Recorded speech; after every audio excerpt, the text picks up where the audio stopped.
Hello friends, welcome to Pathway Tutors. நம்ம இந்த வீடியோல என்ன பார்க்க போறோம்னா ரிலேஷனல் ஃபங்க்ஷன்ல எக்சர்சைஸ் 1.1ல क्वेश्चन நம்பர் 15 பார்க்க போறோம். இந்த क्वेश्चन என்ன கொடுத்திருக்கானா given முதல்ல செட்ல இருக்க எலிமெண்ட் எழுதிருக்கோம். செட் வந்து ஒரு 4 எலிமெண்ட் வச்சிருக்கான். then ரிலேஷன் வந்து 1,2 2,2 1,1 4,4 3,3 1,3 and 3,2 சரிங்களா? இப்போ என்ன ப்ரூவ் பண்ண சொல்லிருக்கானா RST அதாவது ரிஃப்ளெக்சிவ் சிமெட்ரி ட்ரான்சிட்டிவ் இது கண்டுபிடிக்க சொல்லிருக்கான். ஸோ நான் சிம்பிளா இன் மை வேர்ட்ஸ்ல எழுதியிருக்கேன் சரிங்களா? இப்போ ரிஃப்ளெக்ஷன் என்ன for all A belongs to AA அந்த செட்டு அவனுக்கு அவனே ரிலேட் ஆகிருக்கணும். செட்டில் இருக்க எல்லா எலிமெண்ட்டும் அவனுக்கு அவனே ரிலேட் ஆகிருக்கணும். ஸோ அந்த மாதிரி செட்டு அந்த ரிலேஷன் இருந்துச்சுன்னா இட் இஸ் ரிஃப்ளெக்சிவ். ஸோ வரலாம் நான் பார்ப்போம் 1,1 2,2 3,3 4,4 ஸோ இட் இஸ் ரிஃப்ளெக்சிவ்.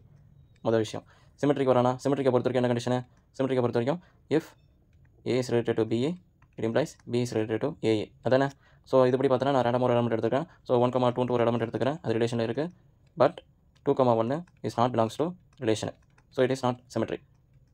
சரி ட்ரான்சிட்டிவாக இருக்கான்னு பார்ப்போமா 1,3 ஒரு எலிமெண்ட் எடுக்கிறேன். ஸோ ட்ரான்சிட்டிக்கு என்ன ஃபார்முலா ட்ரான்சிட்டிவை பொறுத்த வரைக்கும் if A is related to BA and B is related to CA it implies A is related to CA. So ரேண்டமாக ஒரு எலிமெண்ட் எடுக்கிறேன். ஸோ என்னென்னா 1,3 பிலாங்ஸ் டு ரிலேஷன் தான். அண்டு 3,2 ஒரு எலிமெண்ட் எடுத்துக்கிறேன். 3,2 இஸ் பிலாங்ஸ் டு ரிலேஷன் தான். So 1,2 வந்து ரிலேஷனில் இருக்கானான்னு பார்க்குறேன்.